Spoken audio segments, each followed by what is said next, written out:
धर्मर 10 विध लक्षण धृति क्षमा दमस्तेय शौच इंद्रिय निग्रह धीरविद्या सत्य मक्रोध 10 धर्म लक्षण ये धर्मर 10 लक्षण मध्य जानी आम 10 अवतार कथा जानी मत्स्य पाखरु आरंभ कर कूर्म पर्यंत 10 दिग जानी 10 दिगपाल जानी 10 इंद्रिय कथा जानी एवं हरे नाम अपराध 10 नाम जपरे 10 अपराध मध्य आम जानी एवं विशेषकर आउ 10टा जिनस जहाँ जानी एगुड़िक किए कम बेसी जानी किंतु सठिक सठिक जानी जो सब भाई भाई अच्छा गोटे कथा जानी जे गायत्री मातांकर जो 10 दोष अच्छी गायत्री मातांकर 10 हाथ जो दोष आम पाखर सी दूर कर दियंती तांको पाखरे नहीं आम 10 प्रकार दोष अच्छी ये 10 दोष को पंचमुखी गायत्री साधना जो मैंने करुछंती तात्विक दृष्टि से माने आमर 10 दोष को दोषयुक्त दृष्टि परावलंबन भय क्षुद्रता असावधानता स्वार्थपरता अविवेक क्रोध आलस्य तृष्णा ये जो 10टी आम पाखे दोष अच्छी ये जो 10टी असुर अच्छा 10टी त्रुटि अच्छी ये 10टी को गायत्री माँ तांकर 10टी हाथ में 10 दिगरु विदीर्ण कर दियंती अर्थात जिते बड़े आप साधना संग्राम जानते साधना संग्राम गायत्री महाविज्ञान प्रथम भाग रे कुंडलिनी जागरण साधन जो करुचे 10 जो कुंडलिनी जागरण होती से महिमा ने पृथ्वी तार असुर आम जो मन अच्छी ता भर जो 10 प्रकार समस्या जो हरे नाम अपराध 10 जमती ये 10 प्रकार जो आम पाखे त्रुटि अच्छी मानवीय विकास रे मानव रे देवत्व प्राप्ति रे जो 10 प्रकार विघ्न अच्छी 10 प्रकार समस्या अच्छी 10 प्रकार दोष अच्छी माँ दुर्गा तांकर 10 हाथ में 10 दिगरे विदीर्ण कर फिंगी दियंती एक कथा गुरुदेव लिखिं आप जानते तो ये 10 शब्द सहित आम्भे माने समस्ते भर सुंदर भाव रे परिचित से कथा सब जगार अच्छी आपणकर हरे नाम अपराध 10 जो आम अच्छे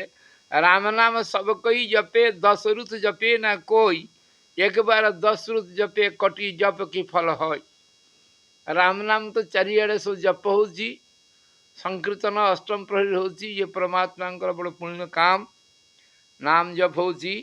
हरे नाम हरे नाम हरे नाम है केवल कलौ नास्तेव नास्तेव नास्तेव गतिरन्य था कहते ऋषि माने किंतु ये जप जमी आपणकर श्री चैतन्य और नित्यानंद कथा कहते यही हरिनाम नहीं निताय आर एक नाम अच्छी जो हरे नाम कहचे ये भी वेद मंत्र अच्छी गायत्री वेद मंत्र अच्छी ये मध्य वेद मंत्र अच्छी किंतु यही हरिनाम नहीं निताय आर एक नाम अच्छी अर्थात यार गूढ़तत्व मध्य अच्छी तो ये क्या तुलना करार नहीं सी महामंत्र ये महामंत्र कहबार उद्देश्य आभिमुख्य होम पाखे कौन अच्छी ना आम पाखे भगवत प्राप्तिर जो 10 विध उपाय वेदर वर्णित अच्छी ता गुरुदेव आम पाखे उपस्थापन करें समस्ते उणा अधिक जाचे किंतु आम ताकू संपूर्ण भल भाव जानापी आम जाना 10 प्रकार किंतु दुख और परिताप विषय ये 10टी जाक विषय आज संपूर्ण भाव आलोचना हो सर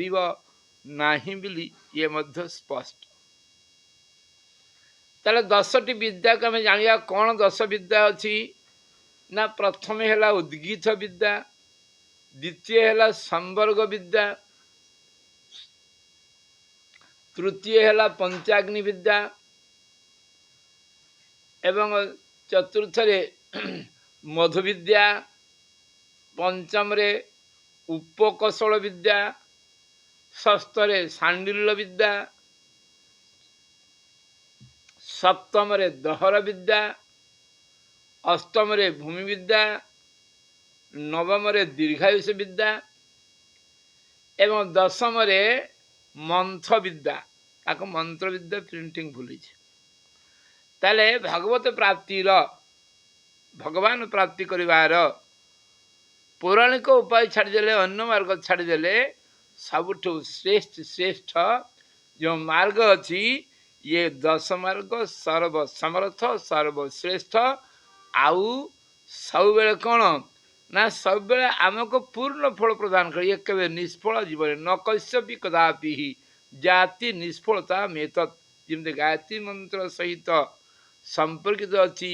କୌଣସି ବେଳେ କୌଣସି ସମୟରେ ଗାୟତ୍ରୀ ମନ୍ତ୍ର ନିଷ୍ଫଳ ଯିବ ନାହିଁ, ଠିକ୍ ସେମିତି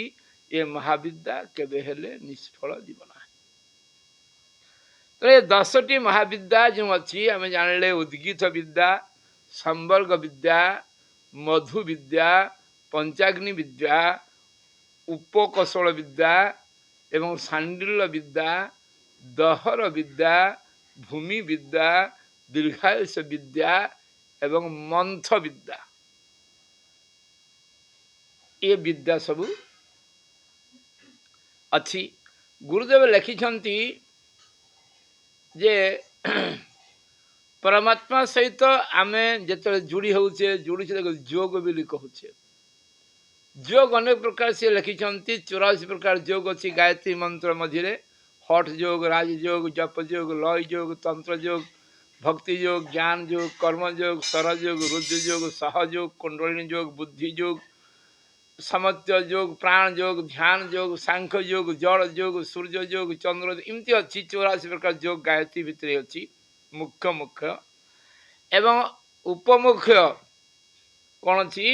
ନା ଉପମୁଖ୍ୟ ଆହୁରି 700 ପ୍ରକାର ଯୋଗ ଅଛି। ଏମିତି ଅଛି, ଆମ ଏତେ ଅଛି। ଏ ଯୋଗ ଯେଉଁ ଅଛି, ଏ ଯୋଗର ସମସ୍ତ ହେଉଛି କ'ଣ ନା ଇଏ ସମସ୍ତ ବିଧି ବ୍ୟବସ୍ଥା କାର୍ଯ୍ୟ ପ୍ରଣାଳୀ ଗୁରୁଦେବ ଲେଖିଲେ। ମଧ୍ୟମ ସମସ୍ତଙ୍କର ଅଲଗା ଅଲଗା ଅଛି, କିନ୍ତୁ ଉଦ୍ଦେଶ୍ୟ ହେଉଛି ଏକ। ଗୁରୁଦେବ ଲେଖିଲେ କାହାକୁ ଭୋକ ହେଉଛି, ମାନଙ୍କର ଭୋକ କାହାକୁ ହେଉଛି, ଆମେ କ୍ଷୁଧା ହେଉଛି ଭୋକରେ, ଗୁରୁଦେବ ଲେଖିଛନ୍ତି କେହି ଦଲିଆ ଖାଇପାରିବ, କେହି ମିଠେଇ ଖାଇପାରିବ, କିଏ ଫଳ ଖାଇବ, କିଏ ମାଂସ ଖାଇବ, କିଏ ମୁଢ଼ି ଖାଇବ, କିଏ କ'ଣ, ଏମିତି ବିଭିନ୍ନ ଖାଦ୍ୟ ସିଏ ଖାଇପାରିବ। ଯାହା ଯାହା ଖାଦ୍ୟ ଖାଇବ, ଇଏ ସବୁ ଖାଦ୍ୟ ଖାଇବା ଦ୍ୱାରା ଯାହା ବି ତାର ରୁଚି ଅଛି, ଯାହା ତାର ପ୍ରଚଳନ ଅଛି ପୃଥିବୀର ବିଭିନ୍ନ କ୍ଷେତ୍ରରେ ବିଭିନ୍ନ ଜାଗାରେ, ଏହା ତ ଉଦର ପୂର୍ତ୍ତି ହେବ, ପେଟ ପୁରିଯିବ, ଲକ୍ଷ୍ୟ ପୂରଣ ହେଲା। ଲକ୍ଷ୍ୟ ପୂରଣ ହେଉଛି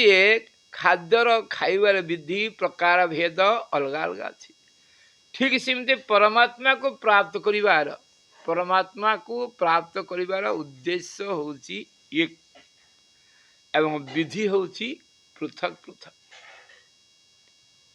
ତେଣୁ ଏ ପୃଥକ ବିଧିକୁ 10 ପ୍ରକାର କୁହାଯାଇଛି। 10ଟି ଯାକ ଏକକାଳୀନ ଶିଖିବାକୁ ପଡ଼େ ନାହିଁ, ଯେକୌଣସି ଗୋଟିଏ ଦ୍ୱାରା ଉପାସନା କଲେ ପରମାତ୍ମା ପ୍ରାପ୍ତ ହୁଅନ୍ତି। ଯେମିତି ଆମେ ପିଜି କଲେ ସାଇକୋଲୋଜିରେ, ପଲିଟିକାଲ ସାଇନ୍ସରେ, ମ୍ୟାଥମେଟିକ୍ସରେ, ଇଂଲିଶ ଯେଉଁ ସେ କଲେ ପିଜି ସିଏ ହେବ, ସବଜେକ୍ଟ ଅଲଗା ହେଇପାରେ, ପୋଷ୍ଟ ଗ୍ରାଜୁଏଟ୍ ସମାନ।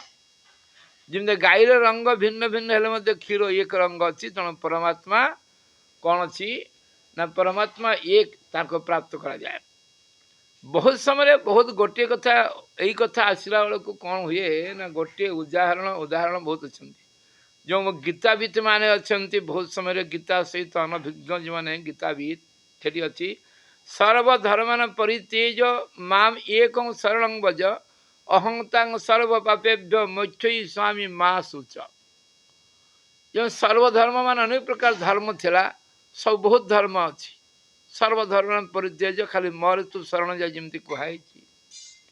ଏଠି ଧର୍ମ ଶବ୍ଦ ଆମେ ଯେଉଁ ପରମ୍ପରା ପନ୍ଥା ଉପରେ ଆଧାରିତ ନୁହେଁ, ଏ ଧର୍ମ କର୍ମ ଉଦ୍ଦେଶ୍ୟରେ ନିଆହେଇଛି। ତ ଯାହାକୁ କହିବାର ଉଦ୍ଦେଶ୍ୟ ଆମର ସେୟା ନୁହେଁ। ଉଦ୍ଦେଶ୍ୟ ହେଉଛି ଆଜି ଆମେ ଜାଣିବା ଭଗବାନଙ୍କ ପ୍ରାପ୍ତିର 10 ପ୍ରକାର ଉପାୟରେ କେମିତି ପାଇବା। ଏଗୁଡ଼ିକ ଜାଣିବା ବଡ଼ ଦରକାରୀ, ନ ଜାଣିଲେ ଅସୁବିଧା ଅଛି। ତେଣୁ ପ୍ରଥମେ ଆମେ ଜାଣିବା ଉଦ୍ଗୀତ ବିଦ୍ୟା କ'ଣ ଅଛି। ପ୍ରଥମେ ଆମେ ଉଦ୍ଗୀତ ବିଦ୍ୟା, ସମ୍ବର୍ଗ ବିଦ୍ୟା, ଆଉ କ'ଣ କେତୋଟି ହେବ ଆଜି ସେତିକି ଅନ୍ୟ କେଉଁ ଦିନ ପୁଣି ସମୟ ନେଇକି ଆମେ ଆଲୋଚନା କରିବା। ଆମେ ଏମିତି କହିଦେଲେ କିଛି ତ ଲାଭ ହେଲା ନାହିଁ। ଉଦ୍ଗୀତ ବିଦ୍ୟା ଆମେ କ'ଣ ବୁଝିଲେ? संवर्ग विद्या कौन बुझे एक कौन किमिति व्यापक भाव में आलोचना आमको कर व्यापक तो नहीं साधारण टी जाना कथा ये समस्त वैदिक जेहेतु वैदिक नियम वैदिक उपाय वैदिक ये समस्त वेदरे अच्छी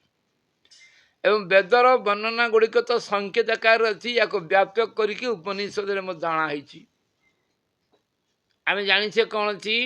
ना वेद चारि भाग विभक्त अच्छी प्रथम भाग संहिता आकार संहिता ग्रंथ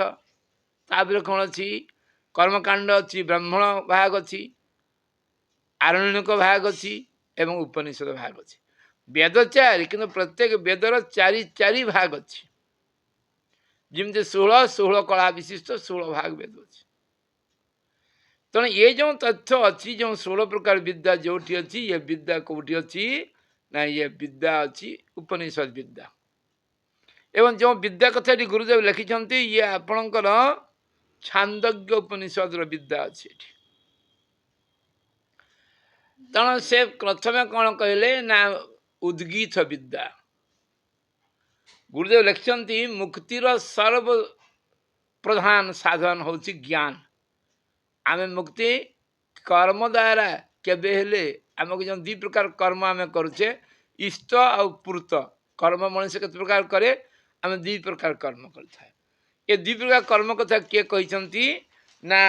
भगवान जम क्या बुझे ना आपणकर नचिकेता को बुझे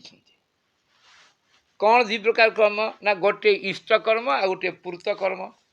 इष्ट कर्म कौन अच्छी ना इष्ट कर्म जहाँ को जो देवता को उपासना करुचे आम देवता को उपासना करुचे एवं से कथा गीतार मध्य अच्छी जजंत इह देवता देव उपासना करुचे इष्ट उपासना पूर्त कौन ना कल्याणकारी काम करुचे नदी खोलुचे पोखरी खोलुचे गच लगौचे घर तैयारी कर दान करुचे एमती बहुत ए दुई प्रकार काम करुचे किंतु दुई प्रकार कर्म द्वारा धर्म ही उपयुक्त हम धर्म मिलवा ये मोक्ष हो पार नहीं केबे कर्म द्वारा परमात्मा पूर्ण प्राप्त हुए जिते आप भगवत प्राप्ति हम धर्मा धर्म विनिमुक्ता सजाति परमांगति जिते भगवत सारूप्य साजुज्य शास्ति इत्यादि प्राप्त हम से धर्मा धर्म विनिर्मुक्ता सजाति परमांगति धर्म और अधर्म छाड़ धर्म तक तार निजर आत्मीय तार भल आत्मीय माने जो मैंने भरसा सत्जलुकता संपर्क से मैंने सब धर्म पुलारे पाइबे जिते पाप जीवन तार किसी बड़ी थी जदि से पाप तक ताको विरोध करुवा लोक मैंने पाइबे जिते से मोक्ष प्राप्त हो तो ये जो आलोचना है से धर्म कथा नहीं दान जप होम कर्म नहीं ये कौन अच्छी जना ज्ञानेन सर्वकर्माणि दग्ध सत कुरुतेर्जुन गीतारे मनुष्य कर्मणा बद्धते जंतु मनुष्य यदि कौन प्रकार बंधन में पड़ी मृत लोक अच्छी विभिन्न जोनि अच्छी विभिन्न जन्म ग्रहण कर यार मूल कारण हूँ कर्म किंतु ये को नष्ट हवा किमती ये कौन उपाय नहीं कौन धर्म द्वारा हो पार नहीं कौन यज्ञ द्वारा हो पार यज्ञ दान तप ये किसी मनुष्य को पवित्र पावना मनुष्य मोक्ष दे पार नहीं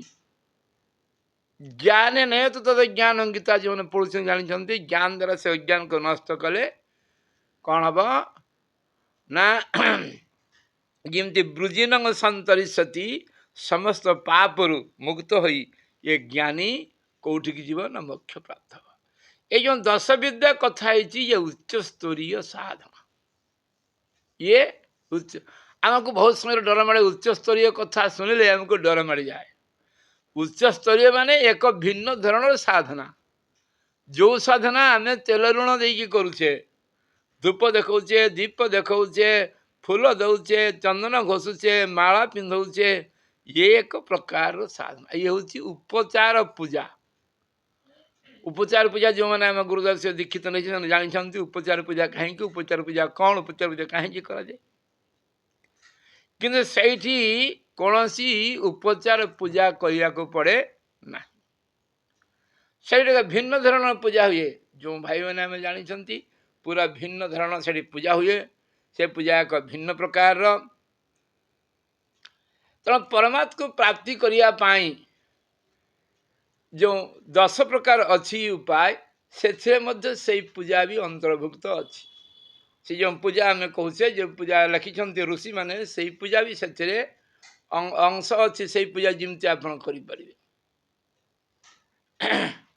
तो ये जो भगवान से पूजा आम होचे से पूजा को करने यही 10 महाविद्या दरकार अच्छी ये 10 महाविद्या 10 देवी नुहंती ये 10 प्रकार भिन्न भिन्न प्रकार ये साधना अच्छी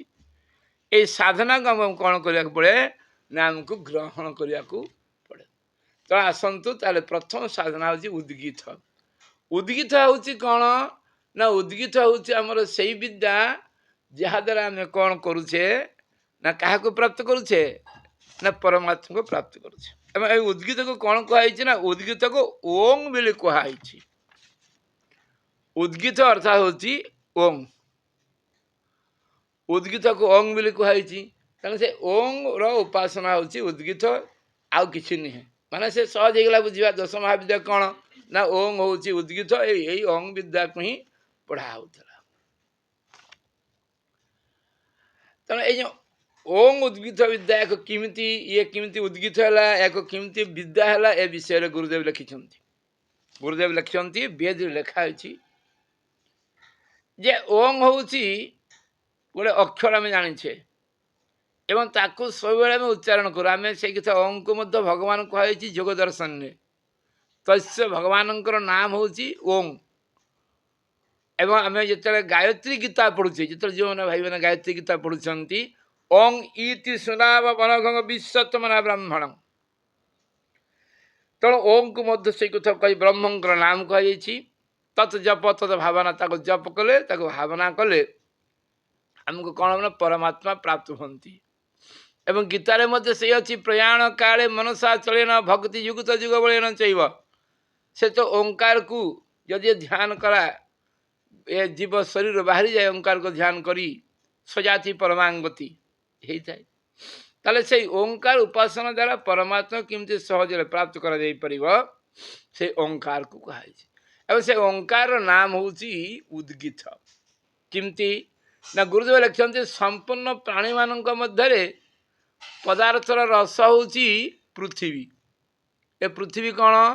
ना संपूर्ण प्राणी मान रस पृथ्वी अर्थात पृथ्वी रस संपूर्ण प्राणी तैयारी होती चल अचल सचल जहाँ अच्छा ये तुम पृथ्वी तार सार भाग ये पृथ्वी समस्त निर्माण केमती करुच्ची ना पृथ्वीर सार हूँ जल जलर सार किए अच्छी ना औषधि अर्थात वृक्ष वनस्पति सब अच्छा औषधिर सार किए ना पुरुष अर्थात मनुष्य माने पशु माने जो अच्छा खाई पीके बंची केमिति से पृथ्वी पृष्ठ उपजुवा विभिन्न प्रकार फसल खाई एवं पुरुषर सार कौन अच्छी ना बाक आम जो गायत्री यज्ञ करुचे यज्ञ जो 12टी सीढ़ी जाचे प्रथम सीढ़ी है बाक आम जाचे अयंग यज्ञ वेदेश प्रतिष्ठित वेद बाची प्रतिष्ठित जो गायत्री उपनिषद आम पढ़ुचे जे अयंग यज्ञ यज्ञ रोचे यज्ञ आश्रय क्या नहीं यज्ञ अच्छी कौटी यज्ञ काठर ना कि कुंडर ना कि से यज्ञ शाला ना ता प्रतिष्ठा कौटी ना अयंग यज्ञ वेदेशु प्रतिष्ठित यज्ञर आश्रयस्थली है वेद वेद कौटी प्रतिष्ठित ना वेद बाची प्रतिष्ठित मोहन रही वेद आ वेद बही यज्ञ करने सब आयोजन करी माने आप वेद बही रखी जे यज्ञ हो पार ना तेणु पुरुषर से वेद अच्छी कौन ना बाक्र प्रतिष्ठित बाक कौटी अच्छी ना मनरे मन एमती अच्छी आप जानते तेणु पुरुषर रस है बाक आ बाक बाणी रस है साम जोड़ा भगवान कहले वेदाना साम वेदस्मी अन्य सब वेद नुहंती साम वेद जो मैंने उद्गान करुँच एवं साम्र रस है उद्गीत यही उद्गीत को आम कौन कहे ना जमी समस्त सारा जमी गायत्री कहले ये पृथ्वी रे कौन ना पृथ्वी रे सबुठ सार जिनस है ऋतुनाम कुसुमाकर ऋतु मध्य छार बसंत ଏମିତି ଏମିତି ଏମିତି ଛନ୍ଦମାନଙ୍କରେ ଗାୟତ୍ରୀ, ଦେବତାମାନଙ୍କ ମଧ୍ୟରେ ଅଗ୍ନି, ପ୍ରଜାପତିମାନଙ୍କ ମଧ୍ୟରେ ବ୍ରହ୍ମା, ଠିକ୍ ସେମିତି ସବୁ ଶକ୍ତି ମାନେ ଯେମିତି ଅଛି ଗାୟତ୍ରୀ ଏସବୁ ବରିଷ୍ଠ ଶ୍ରେଷ୍ଠ, ଠିକ୍ ସେମିତି ଉଦ୍ଗୀତ ମଧ୍ୟ ସେଇଭଳିଆ। ଅର୍ଥାତ୍ ସାମବେଦରେ ଓଙ୍କାର ଶ୍ରେଷ୍ଠ। ଏ ଓଙ୍କାର ହେଉଛି ରସତମ, ରସର ରସ। ସୋ ଏସ ରସାନାଙ୍ଗ ରସତମ ପରମଂ ପ୍ରାର୍ଧ ଅଷ୍ଟମ ଯ ଉଦ୍ଗୀତ। ଆମେ ଆଜି ପର୍ଯ୍ୟନ୍ତ 7 ଜାଣିଛେ, ଭୂରୁ ସତ୍ୟଲୋକ ପର୍ଯ୍ୟନ୍ତ ଗୁରୁଦେବ ଲେଖିଲେ ସପ୍ତଲୋକ, ସପ୍ତ ରାଗ, 7 ରଙ୍ଗ, 7 ବାହୁତି ଜାଣିଛେ। କିନ୍ତୁ ଇଏ ଉଦ୍ଗୀତ ହେଉଛି ରସର ରସ, ରସତମ, ଇଏ ଅଷ୍ଟମ। ଅଷ୍ଟମ କଥା ଜାଣିଛେ ଆମେ ସମସ୍ତେ, ଅଷ୍ଟମ ଜାଣିଛେ। ଅଷ୍ଟମ ଗର୍ଭରେ କିଏ ଜନ୍ମ ହୁଅନ୍ତି ନା କୃଷ୍ଣ। କୃଷ୍ଣ କିଏ? ବ୍ରହ୍ମଣ ହଂ ପ୍ରତିଷ୍ଠା ହଂ, ମୁଁ ହେଲେ ବ୍ରହ୍ମ। ଏ 8 ଏବଂ ଗାୟତ୍ରୀ ମନ୍ତ୍ର ପ୍ରତ୍ୟେକ ପାଦ କେତେ? ଅକ୍ଷର ହେଲା 8 ଏବଂ ଗାୟତ୍ରୀ ପଦ ହେଲା କେତେ? ନା 4। 3 ଜପେ ତୁ ତ୍ରିପଦା ପକ୍ତଂ ଅର୍ଚ୍ଚନେସ୍ତୁ ଚତୁଷ୍ପଦା ଏବଂ ଗୋଟିଏ ପାଦ ପ୍ରତିଷ୍ଠା ଅଛି ସମସ୍ତ ବିଶ୍ୱ ବ୍ରହ୍ମାଣ୍ଡରେ, ଆମେ ଜାଣିଛେ। ତେଣୁ ଏଇ ଯେଉଁ ଉଦ୍ଗୀତ ହେଲା ରସର ରସତମ, ଇଏ ହେଲା ଅଷ୍ଟମ କଥା। ତେଣୁ ଆମର କ'ଣ ଅଛି ତାହେଲେ ରୁକ୍, ଆମେ ଯେଉଁ ଜାଣିଲେ ଏଗୁଡ଼ିକ କ'ଣ କ'ଣ ନା ଏଗୁଡ଼ିକ ରୁକ୍, ସାମ ଆଉ ଉଦ୍ଗୀତ ଭାବରେ ସବୁ ବିଭକ୍ତ ହେଇଛି। 3 ଭାଗ, ରୁକ୍ ଗୋଟେ, ପ୍ରାଣ ଗୋଟେ, ସାମ ଗୋଟେ, ଉଦ୍ଗୀତ ଗୋଟେ। ଏ 3 ଜଣ ହେଲେ ଯାଇକି ଉଦ୍ଗୀତ ହେଇପାରିବ। ଏ ପରସ୍ପର ଅନ୍ୟନ୍ୟ ଆଶ୍ରିତ। କ'ଣ ଗୁରୁଦେବ ଲେଖିଲେ ବାକ୍ ହିଁ ରୁକ୍ ଅଛି ଏବଂ ଋଗ୍ବେଦ, ଆଉ ପ୍ରାଣ ହେଉଛି ସାମ। ପ୍ରାଣ ଆମେ ଜାଣିଛେ, ପ୍ରାଣ ସମସ୍ତେ ଜାଣିଛେ, ପ୍ର ଉପସର୍ଗରେ ଅନ୍ ଧାତୁ ଲାଗିଛି। ଗୟାନ ପ୍ରାଣାନ୍ତରାୟତି ଇତି ଗାୟତ୍ରୀ, ଯିଏ ଉଦ୍ଧାର ପାଉଛି। ଏବଂ ଓଙ୍କାର ହେଲା ଉଦ୍ଗୀତ। ଅର୍ଥାତ୍ ବାକ୍, ପ୍ରାଣ, ଓଙ୍କାର 3ଟା ପରସ୍ପର ପୃଥକ ଅଛନ୍ତି ଏବଂ ଓଙ୍କାର ହେଲା ବା ଉଦ୍ଗୀତ ସବୁଠୁ ଶ୍ରେଷ୍ଠ। କିନ୍ତୁ ଏମାନେ ସବୁବେଳେ ଯୋଡ଼ା ଅଛନ୍ତି। କେମିତି ଆମେ ଜାଣିଛେ ଗାୟତ୍ରୀ ସାବିତ୍ରୀ, ମନ ଏବଂ ସବିତା, ବାକ୍ ସାବିତ୍ରୀ। ସବିତା ସାବିତ୍ରୀ କ'ଣ ଅଛି ନା ଗୋଟିଏ ପ୍ରତ୍ୟକ୍ଷ, ଗୋଟିଏ ଅପ୍ରତ୍ୟକ୍ଷ। ସବିତା ଦେଖାଯିବ ନାହିଁ, ସାବିତ୍ରୀ ଦେଖାଯିବ। କେମିତି ନା ମନ ଏବଂ ସବିତା, ବାକ୍ ସାବିତ୍ରୀ। ମନ ଆମକୁ ଦେଖାଯାଏ ନାହିଁ, କିନ୍ତୁ ମନରେ ଭାବିଥିବା କଥା କହିଲେ ଆମେ ବୁଝିପାରୁଛେ। କାନ ଦ୍ୱାରା ଦେଖିପାରୁଛେ, ଶୁଣିପାରୁଛେ। ଅର୍ଥାତ୍ କାନ ଦ୍ୱାରା ଯେଉଁ ଉପଲବ୍ଧି, ଯେମିତି ଆଖି ଦ୍ୱାରା ଦେଖିବା ରୂପ ଉପଲବ୍ଧି ହୁଏ, କାନ ଦ୍ୱାରା ସେ ଶବ୍ଦ ଉପଲବ୍ଧି ହେଉଛି, ଆମେ ଦେଖିପାରୁଛେ। ତାହେଲେ ଆମେ ଯେଉଁ ଜାଣିଛେ ରୁକ୍, ସାମ ଆଉ ଉଦ୍ଗୀତ, ଇଏ 3ଟା। ଅର୍ଥାତ୍ ରୁକ୍ ଆଉ ବାଣୀ ଇଏ ମିଶିଲେ ଜନ୍ମିବ କିଏ ନା ଉଦ୍ଗୀତ। ଓಂ କେମିତି ହବ? ଏ 2 ଜଣ ମିଶିଲେ ହବ। ତେଣୁ ଏଇ ଯେଉଁ ଏମାନେ ହେଲେ ମିଥୁନ ଯୋଡ଼ି, ଯେଉଁମାନେ ଏଇ ଓଙ୍କାରକୁ ଉପାସନା କରନ୍ତି। ଯେଉଁ ଗୁରୁଦେବ ଲେଖିଛନ୍ତି, ଆପଣମାନେ ଭଲ ଭାବରେ ଗାୟତ୍ରୀ ମନ୍ତ୍ରାର୍ଥରେ ପଢ଼ିଛନ୍ତି। ଆପଣମାନଙ୍କ ସହିତ ମୁଁ କଥା ହେଉଛି, ଅନ୍ୟ କୌଣସି ପ୍ୟାନେଲରେ ନୁହେଁ। ଯେ ଓଙ୍କାରର 19ଟା ଅର୍ଥ ଲେଖା ହେଇଛି। ଯେଉଁମାନେ ଓଙ୍କାରକୁ ଉପାସନା କରୁଛନ୍ତି, ଫାଙ୍କା ସମୟରେ ଓଂ କରୁଛନ୍ତି, ଏ 19ଟା ଯାକ ଜିନିଷ ଲାଭ ସେମାନେ ପାଇବେ।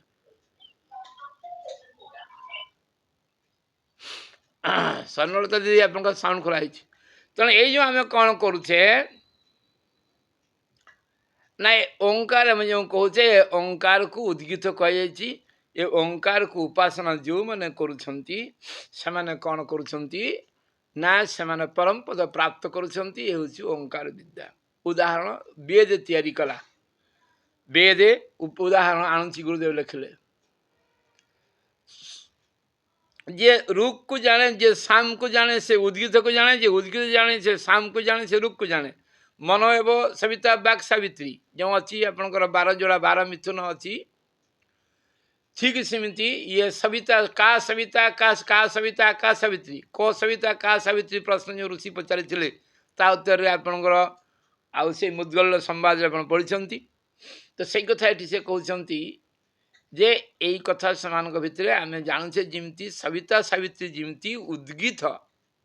ସୃଷ୍ଟି କାହା ଦ୍ୱାରା ହେଉଛି ନା ସାମ ଅର୍ଥାତ୍ ବାକ୍ ଆଉ ରୁକ୍ର ମିଶ୍ରଣରେ,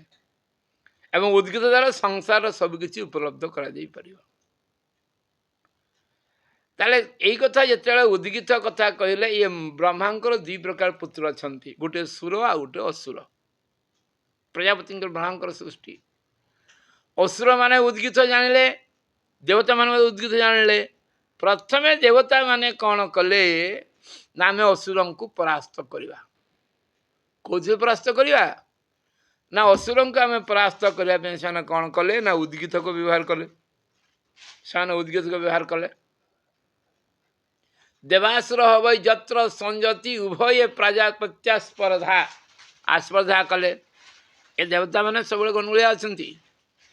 असुर मान संग लगे असुर संग युद्ध कर हारे आम से कथा कही ना आम गुरुदेव जमी कहते ब्राह्मण महिषी कुकुर हाथी ये अपना निज जातिर एम सबुठ शत्रु एम एकता रही पारती देवता एकता रही पारे ये लगे असुर संगे असुर सहित युद्ध आरंभ करदे एम पाखे कौन अच्छी ना उद्गीत अच्छी तो एम उद्गीत क्या कहीकि उपासना कले ना एम उद्गीत प्राण को उपासना कले यार दुईटा तत्व आज गोटे तत्व शुणी मन रखा आउ किसी दिन पर गोटे तत्व शुणे एका दिन दुईटा मन रख मन एमाने प्राण को नासारे प्राण को उद्गीत बोली उपासना कले नासारे को प्राण अच्छी नासार प्राण लक्षण कौन ना नासा प्राण द्वारा आम पृथ्वीर गुण को जापर नासार कौन आम पृथ्वीर गुण कौन अच्छी ना पृथ्वी कौटी अच्छी ना पृथ्वी मूलाधार चक्र अच्छी ता बीजमंत्र कौन अच्छी ना लंग अच्छी तार गुण कौन अच्छी ना गुण गंध अच्छी अर्थात नासा रे थिबा प्राण द्वारा आम गंध को जापर ये माने से उद्गीत को द्वारा आम कौन कले आक्रमण करदे देवता माने कौन कले असुर माने आक्रमण कले देवता को देवता माने पालटा तांको उद्गीत को दूषित करदे परास्त करदे कौन से कले ना से जो सुगंध तो नवा कथा दुर्गंध करदे सत प्रवृत्ति को दुष्प्रवृत्ति जिते देवता माने कौन हो गले ना देवता अस्त्र नष्ट हो गला एम तो पठे से अस्त्र ना कौ अस्त्र पठे ना उद्गीत क्या उद्गीत करी प्राण को कौ प्राण को ना नासा भितर थी प्राण को अर्थात वायु को एवं या द्वारा नाकर गुण कौन सी गंध एम केमी परास्त कले ना से गंध को दूषित करदे हारीगले देवता मान हारीगले से छाड़े ना पुणी एम कौन कले ना एमाने तांकर वाणी को प्रयोग कले वाणी को उद्गीत मन करी वाणी को असुर मान प्रभाव कौन प्रहार कले दुईटा कथा दैवासुर संग्राम जुगे असुर कौन सी व्यक्ति विशेष भी असुर प्रवृत्ति भी आमको जाना पड़ो जिम जान असुर वाणी द्वारा प्रभाव कौन कौन प्रयोग उद्गीत प्रयोग कर ये वाणी को मध्य दूषित करदे अर्थात सत्य द्वारा जीति हवा प्रलोभन देखले देवता माने मनीष जो प्रलोभन पाइब सत्य जगह मिथ्या कह युधिष्ठिर कह पड़ा वाणी दूषित होगा असुर परास्त है ना अर्थात वाणी दूषित होगा सत्य भी कहला मिथ्या कि सत्य कही जीति था सत्य कहला नहीं अर्थात प्रलोभन आसीगला लोभ मोह आसीगला है नहीं तेणु एम देवता मैंने देखले आउ अस्त्र अच्छी आउ अस्त्र कौन आखि द्वारा अर्थात से कौन कले चक्षु को प्रयोग कले चक्षु को माध्यम करी प्राण को प्रयोग कले उद्गीत को प्रयोग कले देवता मानकर बहुत बड़ थिला से मध्य परास्त करदे से मध्य परास्त हो गले अर्थात जोटा देखा कथा आम सत जिन देखा कथा असत जिन आखि सब जाऊँगी गला अब या द्वारा दृष्टि दूषित होगा गुरुदेवता हमको शिखई दृष्टिकोण परिवर्तन कर आम दृष्टिकोण परिवर्तन करें कोण दृष्टि रखले समस्ते सब ओलटा दृष्टि जहाँ आगे थिला दृष्टिकोण पुणी बदलीगला तेना दृष्टि मध्य दूषित हो गले ये मध्य परास्त हो गले एवं से कौन कले ना मध्यम पुणी अच्छी श्रोत्र मध्यम अच्छी कान कान मध्यम से असुरता सहित लड़ाई उद्गीत को प्रयोग कले प्रणव को प्रयोग कले ओंकार को प्रयोग कले किंतु ये प्रयोग सीना कले या असुर माने परास्त करगले असुर माने ये जहाँ शुणिया कथा सत्संग आम शुणिया कथा थिला सत्कीर्तन सतवाणी ये असत को भल लगे सिनेमा संगीत भल लगे मनोरंजन भल लगे ये दूषित हो गला तेणु नासिकास्थ प्राण वाणी चक्षु स्रोत एम जो हारीगले एम महास्त्र था मन मन को से प्रयोग करदे उद्गीत आकार रे देवता माने सब प्रयोग करि परिबे अंतकरण जो परमात्मा अच्छी ये तार भोग पाई सबगा को से प्रयोग करि परिबो कौन भगवान कौन लिखिं विष्णु सहस्रनाम आपने पढ़ी लिखाई शेष सर्व प्रहरण आयुध सबु आयुध भगवान प्रहार करें से साप ही कामड़ी पारे वज्र ही पड़ी पारे गाड़ी है चढ़ी पारे पानी है बुड़े पारे निआ है पोड़े पारे सर्व प्रहरण आयुध आ ध्रुव भाया रक्षा भी करेंगे ध्रुव को जमी प्रहलाद को जमी कले तेणु एमाने देवता माने सर्व सब इंद्रिय को आश्रय कर अस्त्र कर मन को करदे मन राजा इंद्रिय मान राजा को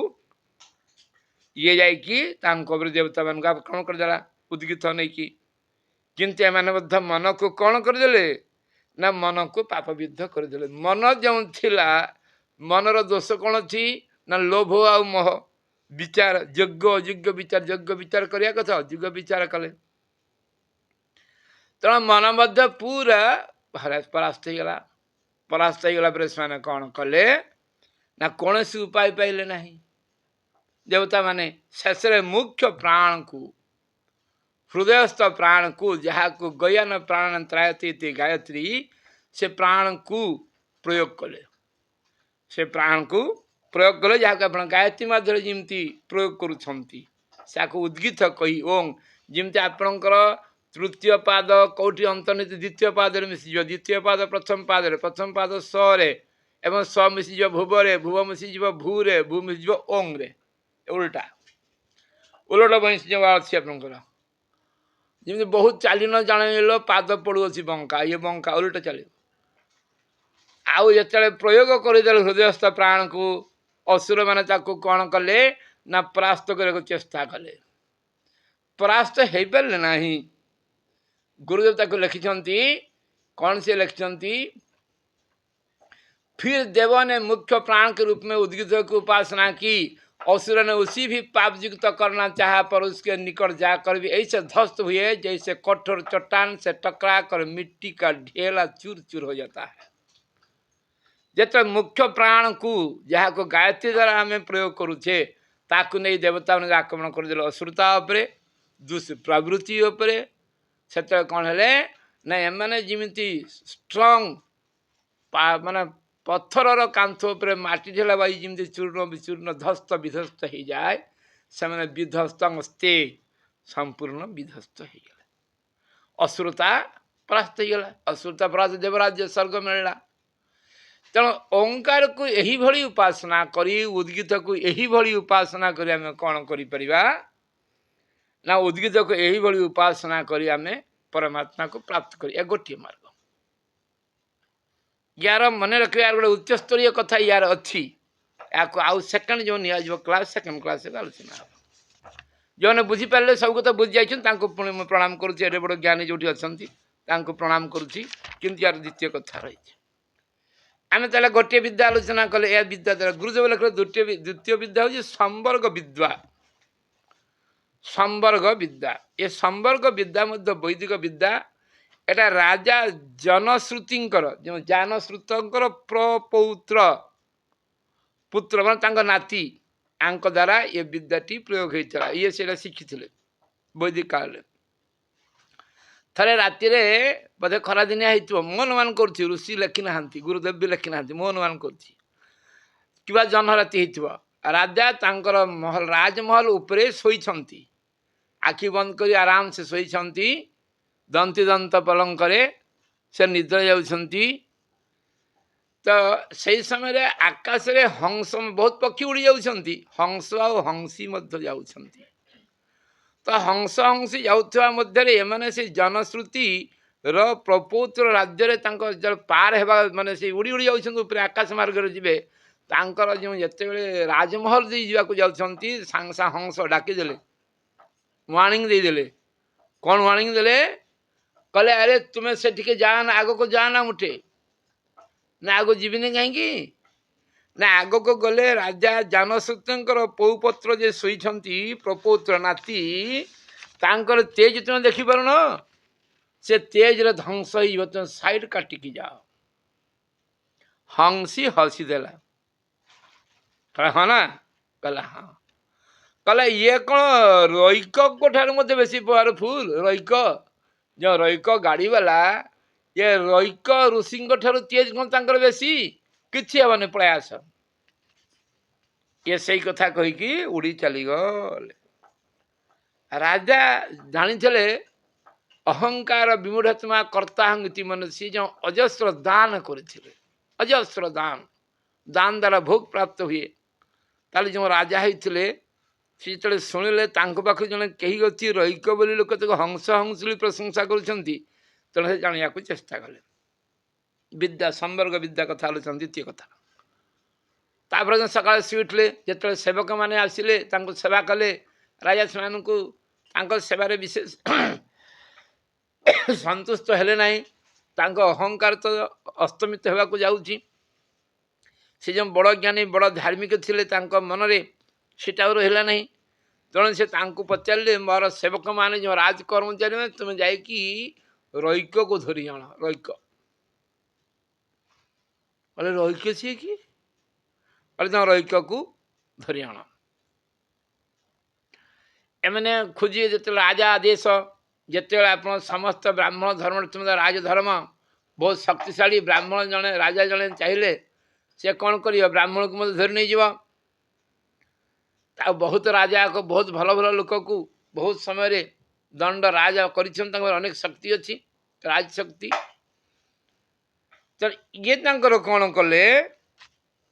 ନା ରାଜା ଆଜ୍ଞା ପାଇଁ ସମସ୍ତ ସୈନିକ ଚାରିଆଡ଼େ ଖୋଜିଲେ ରୈକ ସିଏ କିଏ ରୈକ ଖୋଜିଲେ ସିନା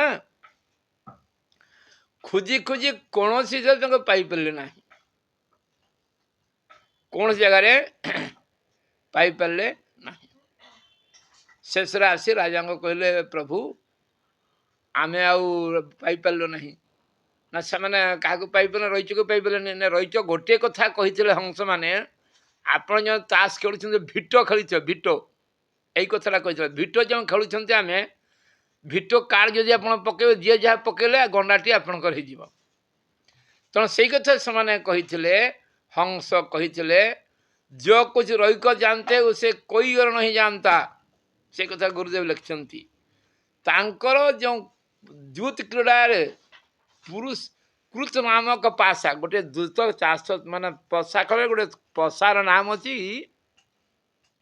कृत सेटा पकेले से जीतीज जमी ताश खेल भिट अच्छी सेमती से भिट पावर थिला कहार तत्कालीन समय ऋषि रैकंकर। तेणु रैक खोजा होता आंकर भिट पावर ना जोटा आज आम यूनियन चलुची देश देश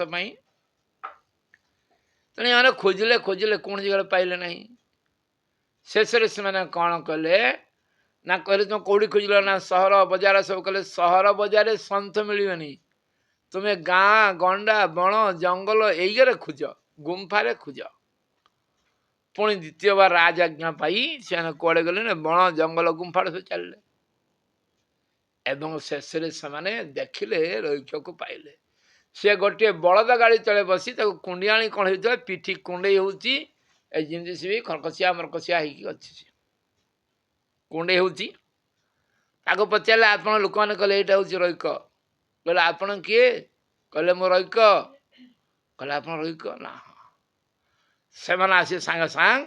भगवान को खबर देदेले राजा को खबर देले। राजा कहले प्रभु मणिमा आम रैक को प्राप्त हेले ना प्राप्त हो ना ठीक है ये सांगे सांग राजा रैक को साक्षात करने दौड़ले सांगे कौन नहीं गले किसी उपहार तो ने निश्चय ना रैक कते 600 गाई नेले से आम जमी जो गायत्री माँ को आम जो प्रार्थना करके मागुचे स्तुतामया वरदा वेद माता प्रतिबोधयंताम प्रेरणा तो दौचु पाव मान दिज को तो पावन करुचु खाली सेतकी कले हम स्तुतामया वरदा वेद माता तू बर दे पारु परा वरदा किए तू वेदमाता आउ कौन ना पावमान दिजानाम तू दिज को पवित्र करू आमको कौन दबू आयु प्राण प्रजा पशु भी दबू एमती अच्छी तो तत्कालीन समय पशु को संपत्ति हिसाब से गणना कराला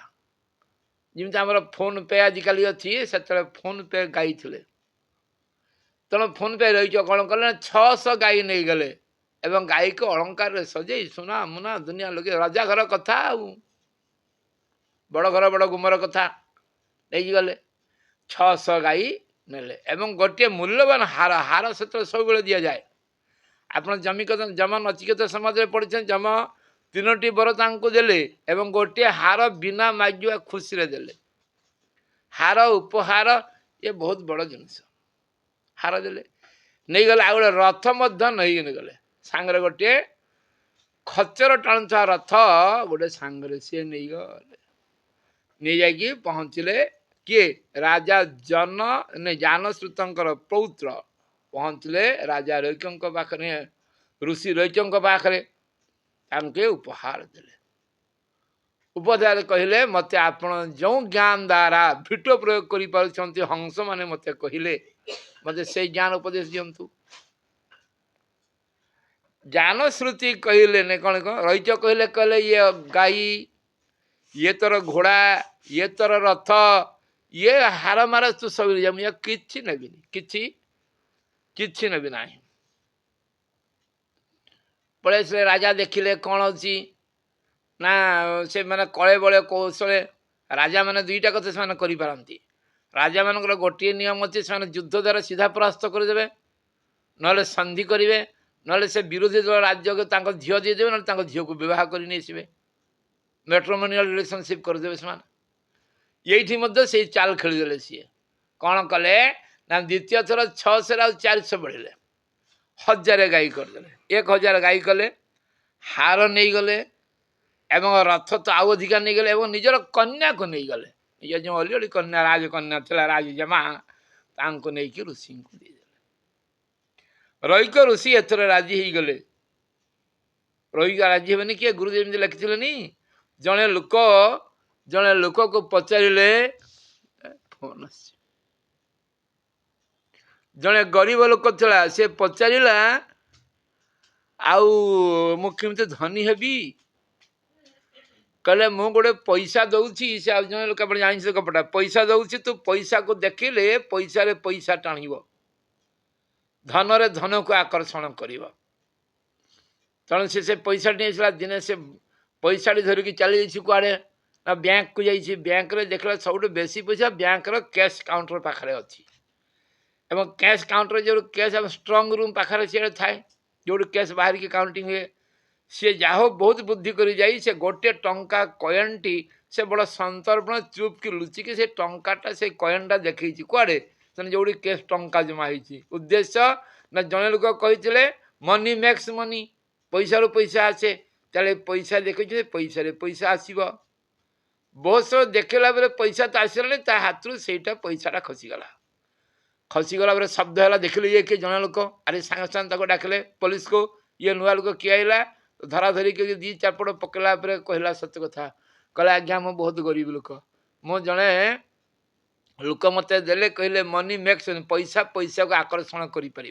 तेणु आसिकी आप केस देखी पड़गला से जान लोकटी चोर नुहे गुरुदेव लिखिं से बड़ा निर्बोधिया थिला तेणु तक कहले बुझलु ना बापा पैसा पैसा को टाणे ठीक बेसी पैसा कम पैसा को टाणे आ बैंक रे बेसी पैसा तोरटा कम ना तेणु टाणला ना तू जा आ तोरटा बेसी कले जे आसबू तो यही कथा रईक पाखे काम देती ये 1000 जिते गाई नहीं गले हार नहीं गले रथ नहीं गले कन्या नहीं गले राजा राजी गले कौन ऋषि राजी कहीं राजी हेले ना कन्या हूँ विद्या प्राप्तिर मार्ग उच्चस्तरीय सोपान कथा राजी है राजा को पचारे राजा को सी ये कहला आप ग्रहण करते ग्रहण कले ग्रहण करें ग्रहण करिया कहीं आप मत मो पाक आसती ना आपण मत से जो भिट ज्ञानटा अच्छी जो ब्रह्म ज्ञान जो ज्ञान द्वारा आपणकर तेज को कहीं अतिक्रम कर पारना दुर्लंघनीय अलंघनीय तेज जो कीर्ति अच्छी से जो विद्या द्वारा प्राप्त कर विद्या मत दियंत से विद्या कौन ये कहले से विद्या होची रैक्य तो ग्रहण कर सारी राजी हो सारी राजा तांकर झील देदेले बड़े चालाक अच्छा संधि हो गला सेठी कौन कले ना ये विद्या होची संवर्ग विद्या कौन विद्या ना ये संवर्ग विद्या कहले संवर्ग कौन आम तो वर्ग जान से गोटे संख्या गोटे संख्या समान संख्या गुण फल वर्ग 2 गुण 2 समान जहाँ 6 गुण 6 समान जहाँ ए संवर्ग फंगवर कौन ये बुझीपारे नहीं भी बुझीपार नहीं आपने जहाँ बुझे तो सही सी कहले संवर्ग कौन ना ऋषि लिखिं गुरुदेव तक लिखिले संवर्ग माने आम जमी यज्ञ करुचे अग्नौ प्रस्ता होती सम्यक आदित्य उपजायते आदित्य जयते वृष्टि तथोरन्न तथो प्रजा आम जेन आहुति दौचे सबू आहुति देले कौटी जाऊँगी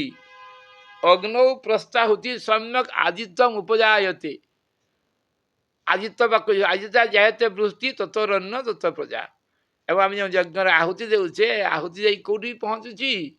सूर्य पाखे सूर्य पाखर कौन हो ना वृष्टि वृष्टि अन्न अन्न प्रजा ये किमती हो विज्ञान आप जानते रुक रुचा अग्नि रुचा पृथ्वी समदात रुक वेद को कहा से जो बंधाई पृथ्वी सहित जजुसंग वायु जजु वेद को कहा सहित वायु सहित गंठी पकाई द्विवा साम सामना द्विवा आदित्य सामना आदित्य साम वेद सहित आदित्य को अर्थ जो वेद मंत्र द्वारा गायत्री को होम करा ये जाए कौटी पहुँचुची एवं किमती रूपांतरित हो जाऊँगी ये विज्ञान गायत्री साधक मैंने जानते त्रिपदा गायत्री जो त्रिपद द्वारा रुक साम जजु द्वारा जो ओंकार ओम द्वारा ओ द्वारा पृथ्वी को जय कर देते ओ द्वारा अंतरिक्ष को एवं म द्वारा द्विलोक को श्रेष्ठ लोक को जेटा आपने पढ़ी उपनिषद रे ठीक सेमती ये कौन कले ना संवर्ग विद्या हूँ कौन ना जो अग्निटा जलिकी लिभिगला गला कौटी से लक्ष्य पचार राजा को बुझे संवर्ग कौन संवर्ग विद्या पास अग्निटा जलिकी लिभि जाऊँ कौटी कौटी जाऊँगी ना अग्नि जाकि लिभि जाऊँ वायु रे लीन हो जाऊँ वायु रे वायु ही संवर्ग है जो अग्नि शांत गुरुदेव लिखले वायु होती संवर्ग जब अग्नि शांत होती है तो वायु में समाहित हो जाता है जब सूर्य अस्त होता है तो वायु में ही समाहित होता है जब चंद्रमा अस्त होता है तो वायु में समाहित हो जाता है अब जब जल सूखता है तो वायु में समाहित जाता है इस प्रकार वायु ही इन सब का अपने में समाहित कर देने वाला है यह आधि दैविक उपासना है अर्थात वायु पाखरे सबू खाली गोटे जिनस आप जहाँ गीतार पढ़ले नईनंग छिंदी शास्त्राणी नईनंग दहति पावक न एनं कदयंती आप न शोषयति मारुत न चैनंग न चयेनं न चैनंग कदयंताप न शोषयति मारुत गोटे जिनस को पंचभूत किसी करें लेकिन वायु ये वायु को सब गुरुदेव लिखले यहाँ हले आधिदैविक आम 3टा कथा समस्त मुखस्थ कर गायत्री त्रिपा जमी आम शांति शांति शांति कहूँ 3टा शांति आध्यात्मिक शांति आदि भौतिक शांति आधिदैविक शांति ये हूँ आधिदैविक देवता मैंने कौटी ना देवता इंद्रिय मानकर अच्छा इंद्रिय मानकर अधिपति को देवता कहा जाए तेणु इंद्रिय मान कौन ना ये हूँ इंद्रिय संपर्कित उपासना देवता माने आम जाने देवता जो कर भागवत रे देवे कर्मर छायावत फलंती कर्मर आयत ये समस्त खेल किंतु गायत्री जो 24 देवता 24 वर्ग अच्छा आपड़ जमी लिखला देख गायत्री मंत्र तत् तत् उच्चारण कल कौन हम ना शरीर रे तापिनी नामक जो ग्रंथि अच्छी से जागृत हम से जागृत हेल्ले किए जागृत हम ना सफलता मिल ना सफलता कहार अधीन ना गणेशर अधीन तेना तत् तापिनी सहित सफलता सहित देवता गणेश सहित संपृक्त 24 देवता जो आप पढ़ुं रिलेटेड गायत्री महाविज्ञान भीषण महाविज्ञान गोटे जगह सब अच्छी इन में बसे शास्त्र श्रुति गीता ताले सी कौन जाना एटा हूँ आधि दैविक देवता मानकर अधिकृत तेन तस्मात् आउ यार कौन आने आमे जानूचे आध्यात्मिक संवर्ग है आध्यात्मिक ताको कहले से पचारे यहाँ को बुझेदे रैक्य को रैक्य बुझेले जे ये हूँ आधि दैविक रूप है वायु। अब आध्यात्मिक तत्व का विवेचन किया जाता है कौन अच्छी ना प्राण है संवर्ग प्राण प्राण संवर्ग प्राण सब लीन हो जाए आम जो देखुचे जो मनीष मरुचे आप देखिए मला मनीष माने मरुवा बेले मला मनीष समस्त देखते मुझे डरिकी जाइनी पाक कौन आपणकर ना लोकटा देखुव सी आ चिन्ह पारे क्या पचारे बाबा तुम चिन्ह पार्छ माँ चिन्ह पार्छ सी कि कहीपर अर्थात इंद्रिय देवता माने कौटी जा रहीगले मनरे आश्रय नहीं नेले जो देवता थिले मनरे मन कौटी आश्रय नहीं गला ना प्राण रे तेणु पछक घूरिकी इंद्रिय खाली इंद्रिय गोलक देखा आखि देखा आखिर गोलक कान कानर गोलक नाक नाकर गोलक आउ देवता नहीं अधिदेवता माने बैक कर गले आउ सेठी नाहंती मेघ घड़घड़ी कंठ देवरड़ी हिकिटी मारिब तीनी मरिया बेल आसी जाऊँगी गड़गड़ कलानी संसा है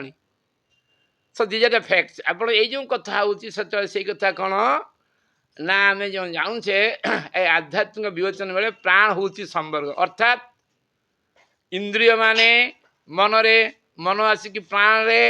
प्राण आसिक आत्मा रे आप बाहर से कथा से छाड़ से आलोचना करवानी तार आलोचना होचे प्राण होचे संवर्ग जिते साधक शोची तो प्राण ही बाघ इंद्रिय को समाहित हो आम कथा कहूचे कि कथा कहने तेरे आमर कथा जाकि बाघ इंद्रिय जाकि प्राण रे मिसी जाऊँगी चक्षु शोला बेले प्राण रे मिसी जाऊँगी श्रोत कान प्राण रे मिसी जाऊँगी मन प्राण रे मिसी जाऊँगी यही भाव में प्राण रे समस्त इंद्रिय माने आश्रय नौछंती ये हूँ आध्यात्मिक रूप यही भाव दुई प्रकार संवर्ग अच्छी गोटे है वायु संवर्ग गोटे है प्राण संवर्ग जमी आपण मैंने भल भाव जानते मनमय कोश कौन प्राणमय कोश विज्ञानमय कोश प्राणमय कोश वायु साधना भल के बहीटा खोलिक देखे विज्ञानमय कोश वायु साधना दुईटा वायु साधना अच्छी गोटे हूँ कौन ना आधि दैविक आध्यात्मिक प्राण उपासना प्राणमय कोश आधि दैविक विज्ञानमय कोश आधि भौतिक गोटे जिनस दी जगह एटी मतलब प्राण उपासना से प्राण उपासना सहंग जप है आपन जहाँ जहाँ से अच्छे से प्राण उपासना तेणु ताकू बतैले किए बतैले ना रैक महर्षि बतैले कहले राजा जानसत्तर प्रपौत्र दुईटा संवर्ग अच्छी ये दुईटा विद्या जानी अन्नमय कोश नुहे प्राणमय कोश विज्ञानमय कोश द्वारा मु भिट प्रयोग करि पारुछि अर्थात या जी जान से भिट प्रयोग कर जे शुणव से भिट प्रयोग कर तेणु ये वेद वचन तेणु ये संवर्ग ये दुईटा विद्या से कहले गोटे है आम प्रथम जान उद्गित विद्या ओंकार आउ प्राण विद्या ये उभय गायत्री भितर समाहित अच्छी बोले परम पूज्य गुरुदेव की जय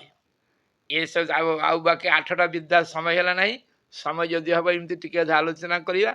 ये बहुत कठिन तर कथा समस्त को नमस्कार भूल क्षमा करेंगे जय गुरुदेव धन्यवाद।